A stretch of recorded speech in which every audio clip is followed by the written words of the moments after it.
भारत के नागरिक जो है वे देखता इंडिया पर क्यों विश्वास करें? देखते इंडिया पे इसलिए विश्वास करें क्योंकि चलाने वाले सब छात्र ही हैं।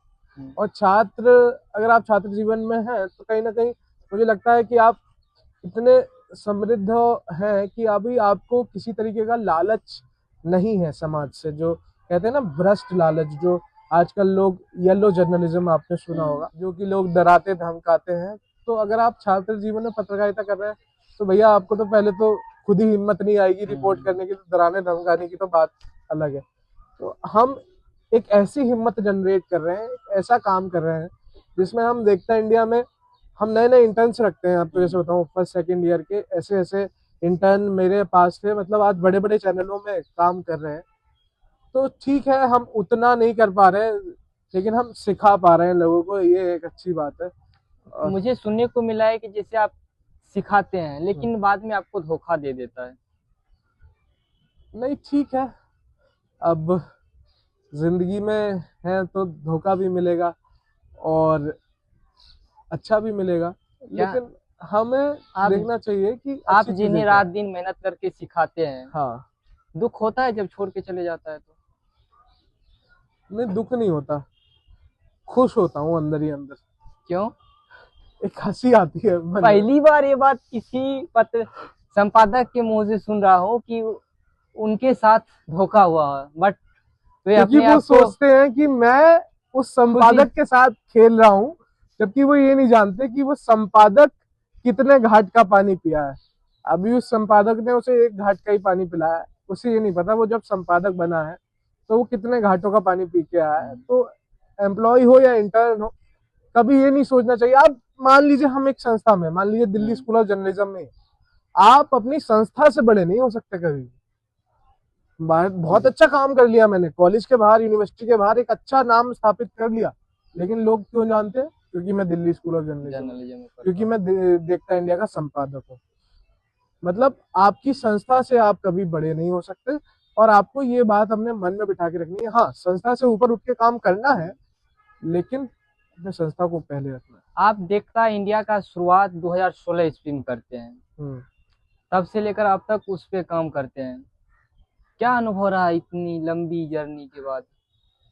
2016 में तो नहीं, 2022 से चला रहे हैं शायद। चला रहे हैं, लेकिन आपका हाँ। चैनल 2016 में ही बन चुका था। हाँ, तो उस समय पे शायद वेबसाइट वगैरह हमारे जो साथी हैं तुषार दस्तोगी जी, वो चला रहे होंगे। वो पेशे से वकील हैं, उन्होंने भी अपने छात्र जीवन से ही पत्रकारिता शुरू कर दी थी।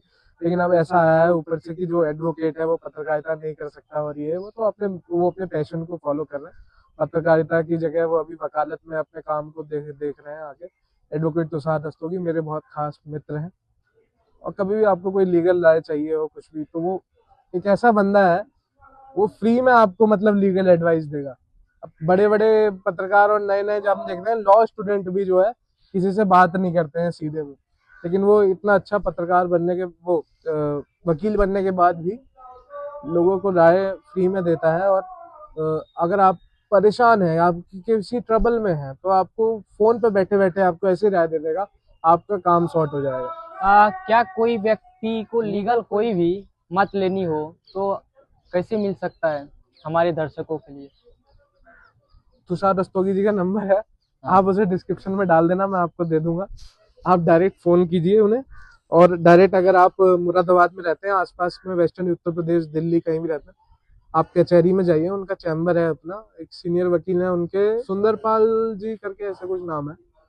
मैं बता दूंगा बाकी आप, लेकिन काफी अच्छा है और आज तुषार। हमारे दर्शक को एक और फायदा मिल चुका है, हम्म। उन्हें फ्री में एक लीगल एडवाइजर मिल गए फ्री में। मिल गया। तो हाँ। आप लोग जाइए, उनसे बात कीजिए और अपनी पूरी समस्या को सुलझाइए।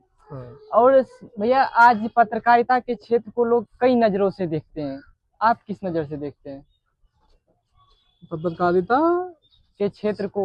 पत्रकारिता सेवा है, पत्रकारिता को सेवा की तरह ही देखना चाहिए, लेकिन आज जो इसका व्यापारीकरण हो गया है, इसको कॉर्पोरेट, मतलब कॉर्पोरेट इसको हैंडल कर रहे हैं बड़े बड़े, और इसमें भी शेयर होल्डिंग आ गई है।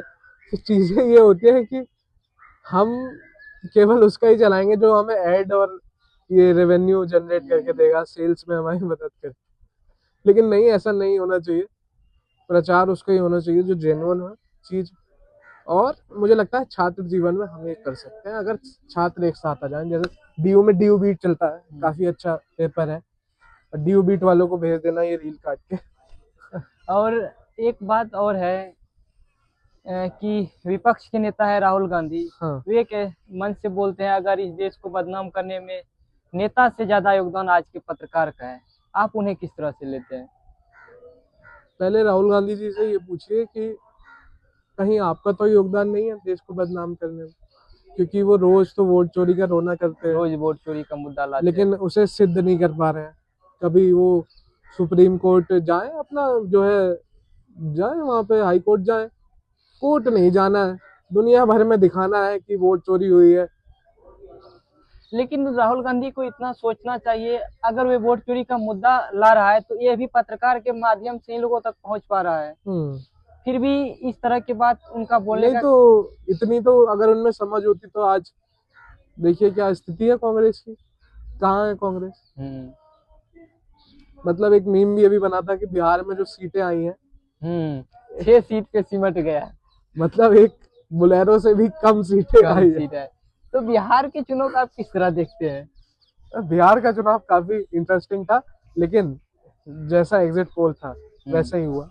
लेकिन बिहार चुनाव में प्रशांत किशोर सबसे ज्यादा मेहनत किया था और सबसे ज्यादा शिक्षित व्यक्ति को अपना टिकट देने का काम किया। जितने भी मेरे बिहार के दोस्त हैं, बिहार के पत्रकार हैं, हमारे सीनियर थे चिराग झा, उन्होंने बताया कि मान लीजिए हम कह भी नहीं कि प्रशांत किशोर एक जेन्युइन, लेकिन बिहार की जनता उसको समझ ही नहीं रही।